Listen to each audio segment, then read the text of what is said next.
జై శ్రీరామ్. ఈరోజు మనం వికారాబాద్ దట్టమైన అడవిలో శ్రీ దామగుండ రామలింగేశ్వర స్వామి దేవస్థానానికి వచ్చేసాము.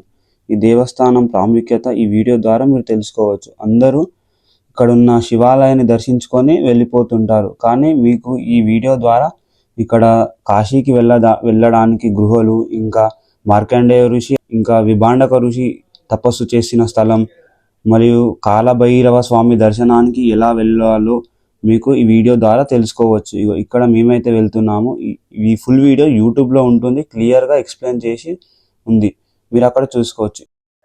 అడవి మధ్యలో నుంచి నడుచుకుంటూ కాలభైరవ స్వామి దర్శనానికి అయితే వచ్చేసాము. ఇదే ఆ కాలభైరవ దర్శనం.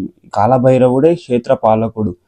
ఇక్కడ ఇంకో ప్రత్యేకత ఏంటంటే ఇక్కడ నీరు పాలలాగా ఉంటాయి. ఇందులో స్నానం చేసుకుంటే మీకు ఎలాంటి దోషాలున్నా వెళ్ళిపోతాయి. ఇదే దామగుండం యొక్క చరిత్ర. ఫుల్ వీడియో యూట్యూబ్లో ఉంది, చూడండి. జై శ్రీరామ్. ధర్మో రక్షిత రక్షిత.